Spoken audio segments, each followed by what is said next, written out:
요즘 그 하나님의 전을 사모하여 나온 여러분들의 그 예배 드리는 이 모습 앞에, 그리고 이 시간 안에 하나님의 은혜가 있기를 소망합니다. 코로나19로 말미암아 많은 사람들이 힘들어하고 아파하고 두려워 떨고 있는데요. 오늘날 우리가 겪고 있는 이 재난의 상황, 그렇다면 우리는 예수 그리스도를 믿는 사람으로서 어떠한 자세와 어떠한 태도로 나아가야 할까? 우리가 좀 고민해 봐야 합니다. 네. 그래서 오늘 우리가 말씀을 좀 나누기 전에 잠깐 다른 곳의 말씀을 잠깐 나누고 우리 여러분들과 같이 마가복음 8장 계속해서 나누기 원하는데요.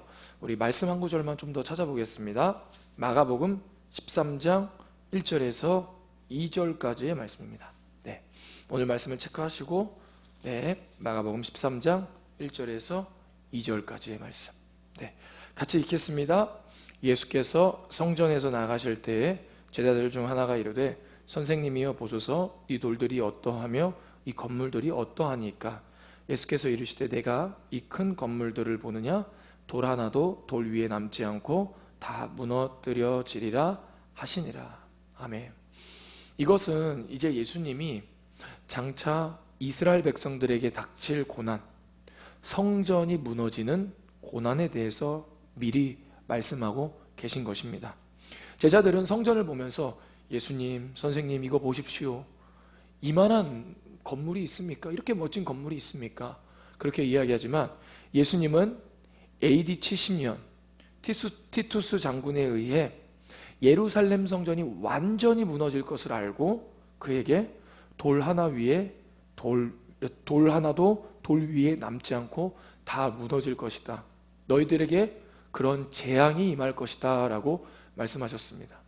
그렇다면 오늘과 같이, 그리고 그 시대 속에서 성전이 무너지는 것과 같은 그들의 삶의 그러한 두려움과 그리고 그러한 재난이 찾아왔을 때 예수님은 우리들에게 어떠한 태도와 자세로 나아가야 하는지 오늘 말씀을 잠깐 살펴보고 나누기 원합니다. 우리 7절 말씀 같이 한번 읽어볼까요? 7절 말씀, 13장 7절 말씀 같이 있습니다. 난리와 난리의 소문을 들을 때에 두려워하지 말라. 일인 일이 있어야 하되 아직 끝은 아니니라. 아멘. 난리와 소문이 있을 때 먼저 우리에게 예수님께서 두려워하지 말라고 합니다. 네. 여러분, 우리가 정말 많은 사람들이 아픔을 겪고 고난 가운데 있습니다. 우리 그런데요, 두려워하지 말아야 합니다. 두려워하지 말아라 예수님 말씀하세요. 이 말은요, 두려워하지 말고 어디서든지 막 나가서 복음 전파하고 그렇게 살라는 이야기가 아닙니다. 우리 마음 안에 믿음이 흔들려서, 하나님을 향한 그 믿음이 흔들려서 두려워하지 말아라. 이 상황을 보고 두려워하지 말라라. 그러면서 9절에는 이렇게 말씀하셔. 너희들 스스로 조심해라. 네, 맞습니다. 우리 지금 상황에 조심해야 합니다. 마스크도 끼고요, 손도 잘 씻고 밖에 나갔다가 집에 들어오면 이제 몸 깨끗이 해야죠. 저도 그렇게 하고 있습니다. 그런데 우리의 마음의 중심에는 그것을 두려워하지 말라고 오늘 예수님 말씀하고 있습니다. 그러면서 또 한 가지는 무엇이냐면 이렇게 말씀하십니다. 너희들 깨어 있으라. 37절의 말씀에 나와 있는데요, 깨어 있으라. 네, 이렇게 말씀하세요. 깨어 있어라. 깨어 있으라는 것은요, 어떤 의미냐면 기도해라. 기도해라. 네, 다은이가 계속 얘기했죠. 기도해야죠. 기도해야 되겠네요. 맞습니다. 기도해야 돼요. 그럼 우리 무엇을 기도해야 될까요? 먼저는 이 코로나19의 사태가 빨리 잠재워질 수 있도록, 그리고 또 한 가지는 그 코로나19로 말미암아 아파하는 분들이 회복되어질 수 있도록 우리가 기도해야 하는 것입니다. 이럴 때일수록 더 많은 소문과 난리들로 말미암아 우리를 미혹하고 우리를 나쁜 길로 우리의 두려움이 어쩔 때는 잘못된 왜곡된 길로 우리를 이끌어갈 수 있습니다.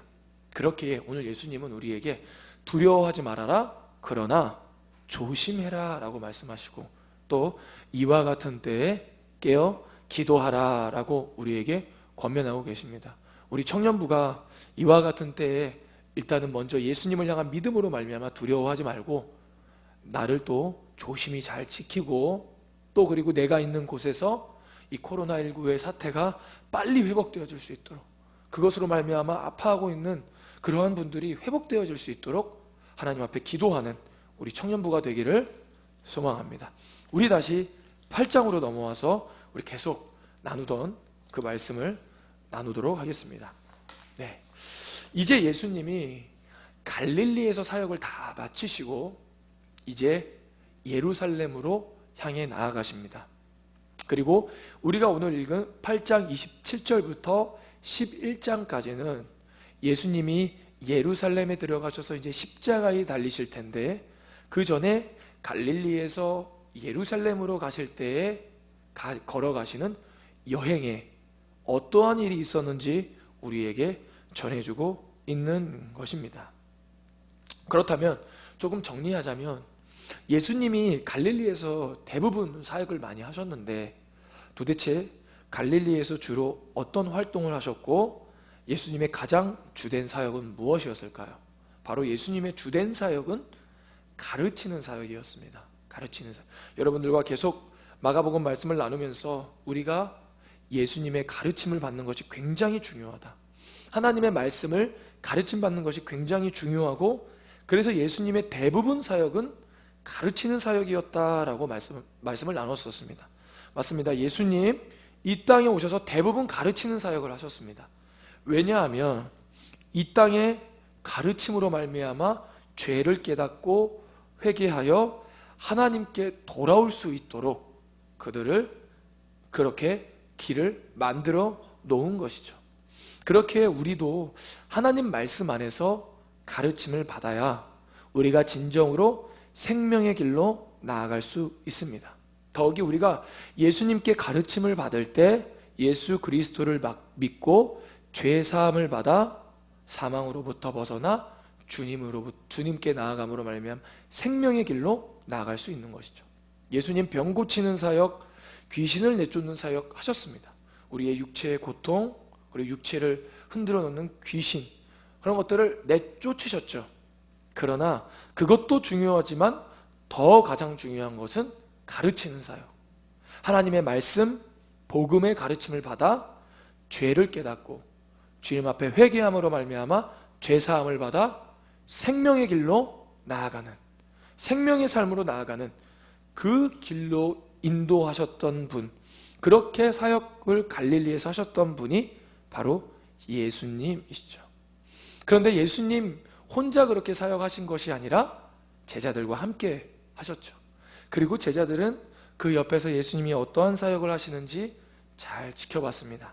그러나 제자들은 너무나도 영적으로 무지하여서 예수님이 누구신지, 예수님이 왜 이 땅에 오셨는지 제대로 알지 못했습니다. 그래서 그들은 단순히 예수님을 대할 때 어떠한 모습으로 대했냐면 자신들이 원하고 자신들이 기다리던 로마로부터 해방시켜줄 정치적 메시아, 정치적 군사적 왕이 되기를 바랬던 것이죠. 그래서 저번 주에 나눴던 고기 잡는 집이라는 벳세데라는 지역에 맹인된 사람, 이 사람의 육체는 맹인, 눈이 보이지 않는다라는 육체의 그것은 바로 제자들의 예수님이 누구신지 보지 못하는 영적인 무지를 육체적인 모습으로 알려주는 것이다 라고 이야기를 나눴습니다. 그렇지만 그렇게 예수님을 항상 옆에서 지켜봤음에도 불구하고 예수님이 누구신지 제대로 알지 못했던 제자들, 그들의 눈을 2번에 걸쳐서 예수님 고쳐주시죠. 그렇게 2번에 걸쳐서 고쳐주셨다라는 것은 바로 우리들에게 다가오시는 예수님의 모습인 것이죠. 예수님이 그냥 우리에게 오셔서 막 우리를 막 180도 사람을 바꿔놓지 않습니다. 우리의 아픈 부분 하나하나씩 천천히 예수님과의 깊은 교제 가운데, 예수님의 그러한 터치 가운데 우리가 회복되어지고 주님 앞에 나아가기를 바라시는 것이죠. 그래서 어떻게 보면은 기독교 신앙이라는 것은 강요가 아닌 것 같아요. 그리고 뭐 강조하고 강압적으로 한다고 해서 되는 것이 아닙니다. 기독교 신앙은 천천히 하나님을 하나씩 알아갈 때 여러분들의 삶이 변화됩니다. 혹시나 여러분들의 삶에 예수님을 믿는데 교회에서 예배 드리는데 아직도 벗어버리지 못한 죄된 모습들이 있다면 너무, 물론 그것 하나님 앞에 회개해야 되지만 너무 그것 때문에 낙심하지 마십시오. 왜냐하면 예수님 항상 여러분 옆에 계시고 계속해서 그 부분들을 만져가시기 때문에 반드시 여러분 그렇게 회복될 줄을 믿습니다. 그렇게 두 번의 고침을 받은 베드로 제자, 그들은요 오늘 놀랄만한 고백을 하게 됩니다. 우리 먼저 27절과 28절을 같이 한번 읽어보겠습니다. 같이 읽습니다. 예수와 제자들이 빌립보 가이사랴 여러 마을로 나가실새 길에서 제자들에게 물어 이르시되 사람들이 나를 누구라 아느냐. 제자들이 여짜와 이르되 세례 요한이라 하고 더러는 엘리야 더러는 선지자 중에 하나라 하나이다. 먼저 제자들은 예수님과 함께 빌립보 가이사랴라고 하는 지역으로 나아가시죠.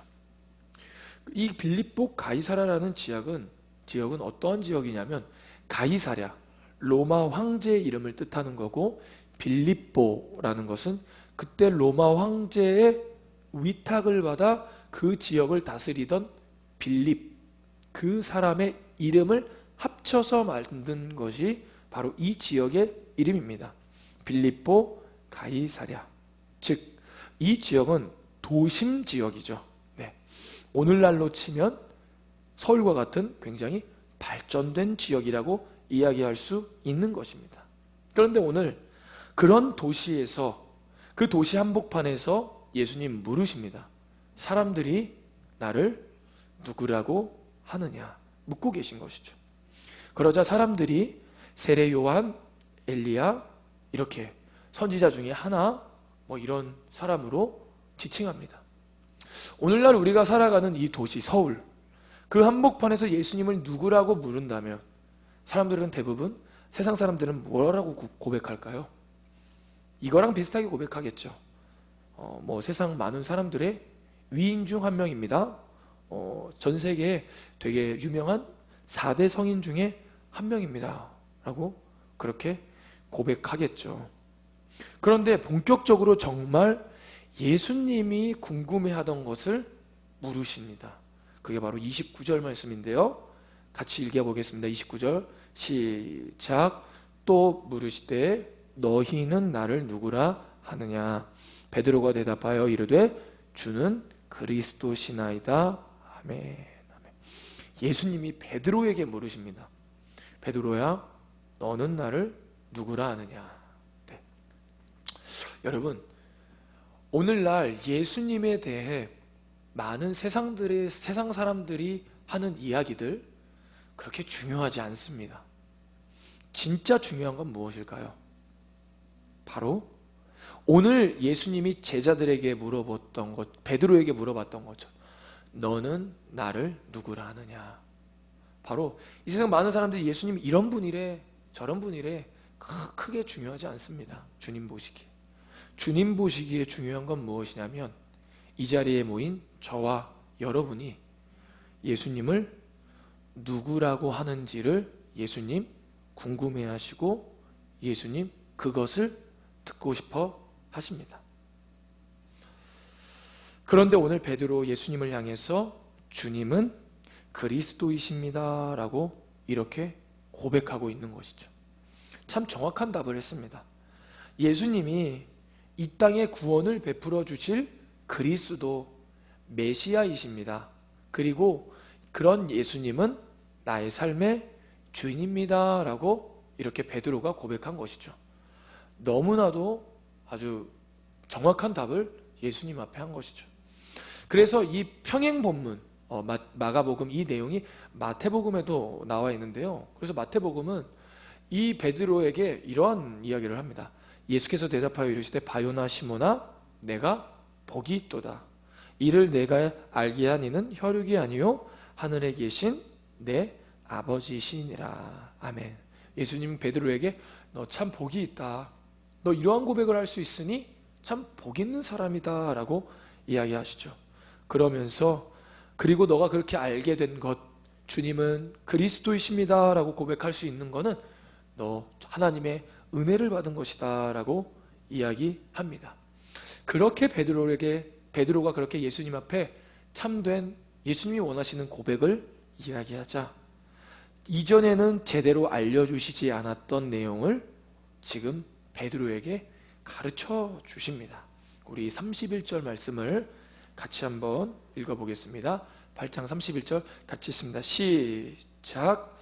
인자가 많은 고난을 받고 장로들과 대제사장들과 서기관들에게 버림받아 죽임을 당하고 사흘 만에 살아나야 할 것을 비로소 그들에게 가르치시되. 아멘.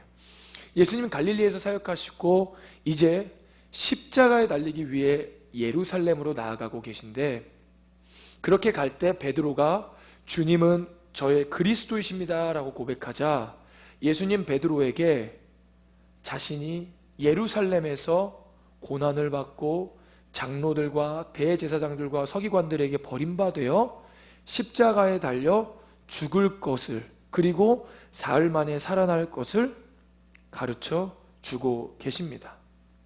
베드로는 정말 주님 앞에 참된 고백을 했죠. 주님은 나의 그리스도이십니다. 그리고 그 예수님은 나의 주인이십니다 라고 고백했던 그에게 예수님, 장차 예수님이 우리를 위해 십자가에 달리실 것을 베드로에게 알려주고 계십니다. 그것을 들었던 베드로의 반응은 어땠을까요? 우리 32절 말씀도 계속해서 읽어보겠습니다. 드러내놓고 이 말씀을 하시니 베드로가 예수를 붙들고 항변하매. 아멘. 베드로가 그 말을 듣자 갑자기 돌변하죠. 드러내놓고 숨기지 않고 이제 예수님이 다 말씀하신 거예요. 나 이제 조금 있으면 십자가에 달려 죽게 될 것이다. 그러자 베드로가 예수님을 붙들고 항변합니다. 여기서 항변하다라는 것은요, 비난했다라는 거예요. 그러니까 예수님 앞에 멱살을 잡고 지금 무슨 말씀하시는 것입니까, 예수님? 네.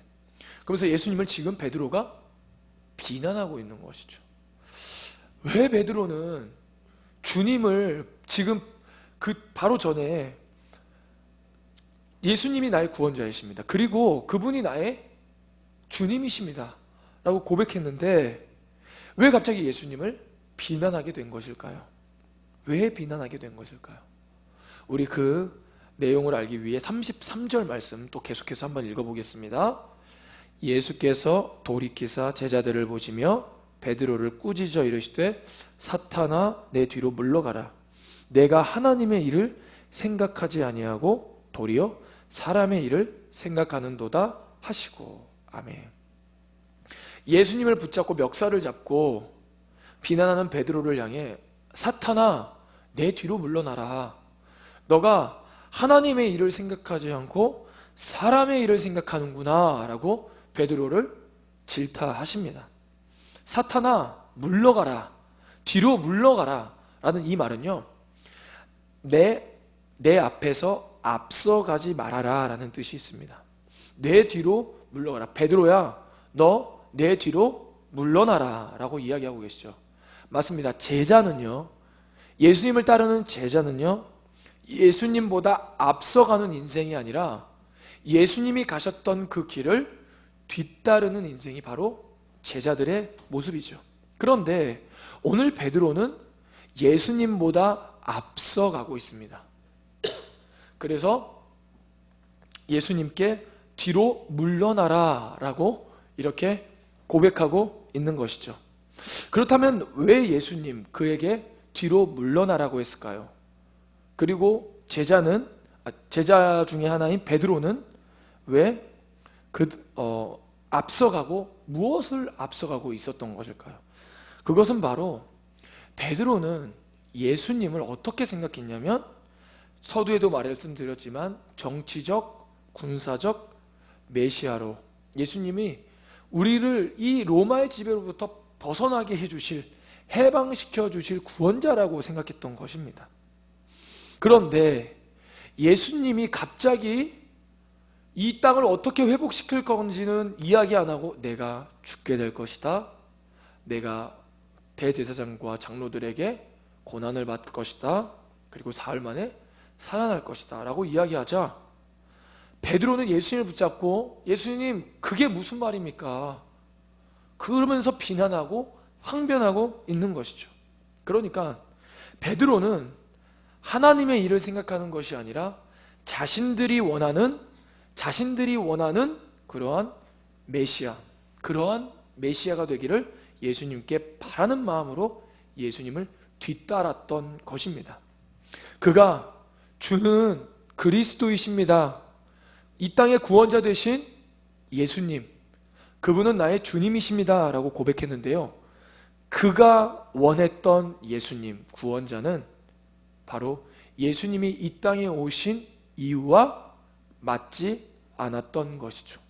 베드로와 제자들은 예수님이 왕이 되어서 로마로부터 해방시켜 줄 것을 바랬지만 예수님은 그것이 아니라 우리의 죄를 담당하시고 우리가 죄로부터 해방되기 위해 이 땅에 오셨던 것입니다. 그래서 오늘 제자들에게 그렇게 고백하는 것이죠. 내가 조금 있으면 죽게 될 것이다. 그리고 사흘 만에 살아나게 될 것이다. 맞습니다. 제자들은 하나님보다 앞서가는 인생이 아니라 예수님의 뒤를 따르는 인생입니다. 그렇다면 여러분들은 혹시 예수님보다 앞서고 있지는 않습니까? 혹은 여러분들은 예수님의 뒤를 따라 나아가고 계십니까? 예수님 그렇게 제자들에게 꾸짖으시고 이렇게 말씀하시죠. 34절 말씀 같이 한번 읽어볼까요? 무리와 제자들을 불러 이르시되 누구든지 나를 따라오려거든 자기를 부인하고 자기 십자가를 지고 나를 따를 것이니라. 아멘. 너희들 진정으로 나를 따르려고 하는 제자가 되려면 자신을 부인하고 자기 십자가를 지고 따라야 한다라고 오늘 고백하고 계십니다. 나를 부인한다. 이것은요, 나를 내려놓는다라는 의미가 있습니다. 내가 원하고 내가 바라고 내가 소망하는 나의 욕심을 내려놓고 주님께서 나를 통해 하고자 하는 하나님의 일, 그 십자가를 지고 주님을 따라야 한다라는 것이죠. 그러니까 주님을 따를 때 우리가 어떻게 따라야 하냐면 내가 원하는 것들이 있습니다. 내가 바라는 나의 모습들이 있어요. 그것을 내려놓고 하나님이 나를 통해 이 땅에서 크든 작든 어떠한 사명을 주셨는지 깨닫고 그 사명의 십자가를 지고 주님 앞에 따라야 한다는 것이죠. 즉 하나님은, 예수님은 여러분들을 이 땅에 태어나게 하시고 이 자리에 나와 주님을 예배하게 하신 이유는 여러분들을 통해 이루고자 하는 하나님의 나라, 주님의 계획, 주님의 뜻, 그것이 있다라는 것이죠. 그렇기에 이 세상의 많은 가치들로 여러분들에게 미혹해오고 유혹해온다 할지라도 그 유혹을 떨쳐내버리고 나를 부인하고 내가 원하는 것들을 조금 내려놓고 이제 하나님이 나에게 주시는 사명, 그것이 크든지 작든지 그것을 지고 주님을 따라야 한다라고 말씀하고 계신 것입니다. 그러면서 35절에서 38절은 이렇게 고백합니다. 누구든지 자기 목숨을 구원하고자 하면 잃을 것이요 누구든지 나와 복음을 위하여 자기 목숨을 잃으면 구원하리라. 사람이 만일 온 천하를 얻고도 자기 목숨을 잃으면 무엇이 유익하리요? 사람이 무엇을 주고 자기 목숨과 바꾸겠느냐? 누구든지 이 음란하고 죄 많은 세대에서 나와 내 말을 부끄러워하면 인자도 아버지의 영광으로 거룩한 천사들과 함께 올 때에 그 사람을 부끄러워하리라. 아멘. 이것은 내가 원하는 육체의 생명을 구원하고자, 육체의 생명, 내 육신의 유익, 그것을 얻기 위해 살아가는 것이 아니라 진정한 생명, 그 복음을 얻기 위해 살아가라라고 이야기하는 것이죠. 네. 자기의 목숨을 구원하고자 하면 자기의 목숨, 내 육신적인 욕심들을 채우기 위해 살아가고자 하면 너희들은 잃을 것이요 진정한 생명을 잃을 것이요 그러나 복음과 예수 그리스도를 위해 자기 목숨을 잃으면 내가 가지고 있던 욕심을 조금 내려놓고 예수님께서 주시는 그 가치들을 붙잡으며 살아간다면 너희들은 구원을 받게 될 것이다 라고 말씀하고 계신 것입니다. 그렇기에 육체의 일을 하다 보면 예수님을 부끄럽게 여길 때도 있고 예수님을 믿는다라고 이야기하는 것을 드러내는 것이 조금 망설여질 수 있는데 만약 너희들이 그렇게 부끄러워하고 망설인다면 우리가 그렇게 살아간다면 장차 예수님이 이 땅을 완전히 회복시키시기 위해 천사와 함께 재림하실 때 나도 그 사람을 부끄러워할 것이다 라고 오늘 말씀하고 있는 것입니다. 오늘 베드로의 고백, 이 말씀은 우리에게 이런 메시지를 던지는 것이죠. 빌립보 가이사랴, 로마 문화가 가득한 도심 한복판, 바로 세상 문화와 세상 가치가 가득한 오늘날 이 도시 한복판에서 살아가는 청년들에게, 그리고 여지껏 신앙생활 해오고 또한 계속해서 우리가 하나님의 말씀을 보면서 나아갔는데 예수님이 묻고 계신 것입니다. 너희들은 나를 누구라 하느냐? 너희들도 혹시 나를 4대 성인으로 보느냐? 혹은 나를 너의 목적을 이루고자 원하는 그러한 사람으로 원하느냐? 바라옵기는 저와 여러분이 우리가 참 구원자 되신 예수님을 삶의 주인으로 모시기를 원합니다. 그런데 여기서 그리스도 예수는 그냥 예수가 아니죠. 정확하게 우리 죄를 위해 고난받으신 그리고 부활하신 예수님이 나의 참 구주이십니다 라는 고백으로 살아가기를 소망합니다. 어떤 사람은 예수 그리스도를 믿을 때 예수님은 나의 삶의 형통함을 가져다 주는 분이십니다. 그렇기에 제가 예수님을 나의 삶의 주인으로 모시면서 살아가겠습니다 하는 사람도 있습니다. 그러나 아닙니다. 우리가 진정 예수 그리스도를 따르는 사람이라면 우리가 따르는 예수님은 우리를 위해 십자가 고난을 받으신 분이고 그리고 사흘 만에 살아나신 그 분입니다. 우리가 그 예수님을 따라야 하는 것이죠. 그리고 더 나아가 예수님은 우리에게 이렇게 묻고 계십니다. 여러분은, 그리고 저와 여러분은, 우리는 예수님을 어떻게 따르고 계십니까? 제자들은 세상 일을 생각하며 주님을 따르다가 사탄아 뒤로 물러가라 라는 예수님의 따끔한 충고를 받았죠. 제자는 우리를 위해 십자가에 달리시고 우리를 위해 부활하신 그 예수님의 뒤를 따르는 인생입니다. 우리는 예수님보다 우리의 노력과 열심이 만약 예수님보다 앞서간다면 그것은 잘못된 열심과 잘못된 노력일 것입니다. 예수님이 여러분들을 향해 허락하신 사명과 계획과 뜻이 있습니다. 그것은 크든 작든 상관없이 거룩한 것입니다. 바라옵기는 저와 여러분이 그 십자가를 지고 예수님의 뒤를 따르는 주님의 제자가 되기를 소망합니다. 기도하겠습니다. 하나님 감사합니다. 오늘 빌립보 가이사랴 그 한복판에서 예수님은 베드로를 향해, 제자들을 향해 너희는 나를 누구라 하느냐 묻고 계십니다. 예수님, 어쩌면 오늘날 이 세상 문화가 가득한 이 도심 한복판 주님 앞에 예배하는 우리에게 예수님이 묻고 계신 것 같습니다. 너희는 나를 누구라 하느냐? 예수님, 그러한 예수님의 물음 앞에 주님은 나의 참 구원자요, 그리고 나를 구원해 주신 그분이 나의 삶의 주인입니다 라는 고백으로 나아가게 하여 주시옵소서. 더 나아가서 내가 따르는 그 예수님은 바로 나를 위해 십자가에 달리신 예수님이요, 나를 위해 사흘 만에 부활하신 예수 그리스도, 그분을 내 삶의 주인으로 모십니다 라는 고백으로 우리의 삶이 나아가게 하여 주시옵소서. 더 나아가서 우리가 주님을 따를 때 예수님보다 우리의 열심과 우리의 노력이 앞서가지 않고 주님의 뒤를 온전히 따라 주님의 계획, 주님께서 우리에게 허락하신 계획, 주님 각자 허락하신 사명들을 넉넉히 감당해 나아가는 주의 청년들이 되게 하여 주시옵소서. 이 시간 찬양하고 기도할 때 우리가 그분을 나의 삶의 구주로 모셔드리는 그러한 은혜를 허락하여 주시옵소서. 감사하며 예수님의 이름으로 기도드립니다. 아멘.